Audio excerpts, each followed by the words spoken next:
Hello, my name is James Boldt, and today I will be talking about my internship findings.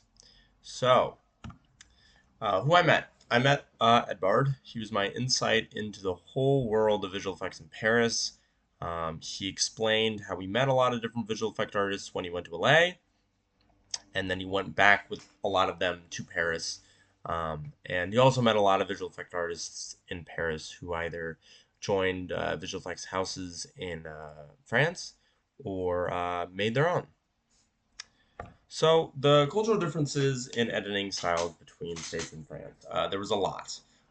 So the main points that I wanted to get on were that in the states there's a lot more of a viewpoint into visual effects and animation where you are in a line of visual effect artists and you all kind of make different parts of this larger cog that goes into the wheel of film in the States. And so a lot of the time you're making work that won't get noticed, and that's kind of the point. Some of the best notes that I've gotten from directors and from the internship work that I've had in the States is that my work was so great that they couldn't notice that it was there. That's a lot different in France. In France, there's a lot more of a hard seller on being being an individual, being unique, even if the work isn't incredibly fluid, or even if it isn't incredibly realistic, or even if it stands out. A lot of the time, the more that it stands out, the better in their mind. And so that was a big cultural difference when I was talking to Ed Bard about visual effects and about animation. A constant want for a lot of Parisian animation departments and visual effect departments is a new style. Even if it's rough or even if it's just visually maybe hard on the eye, if it's something new and if it's something unique and something that hasn't been done before, it's really intriguing to them. While in the States, there's been a style that has kind of developed the ILM style of visual effects or the Weta style of visual effects that works. And a lot of the production houses that you'll find in the States try to replicate said style. And uh, that's been a thing for years now in LA and in Chicago and New York. So yeah. So going further in my internship process, really what I would need to do is I'd fully need to change. If I was to do an internship in Paris, if I was to go further with that Bard and some of the companies that he's talked about, I would really need to change my style.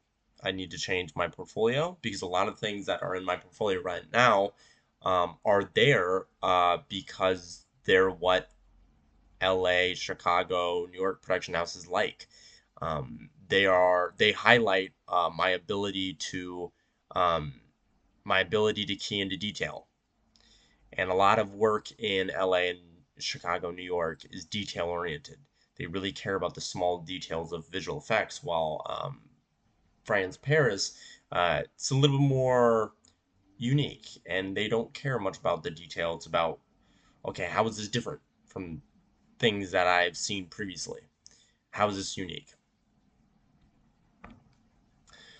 So, I got a lot of information through this.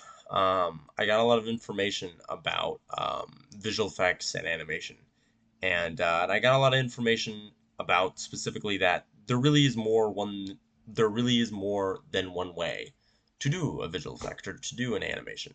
I think it's really easy for visual effect artists and animators to get stuck in a rut and get stuck in the mindset of there's only one way to do visual effects in an animation, and there's really not. There's really a lot of different ways to do this type of work, and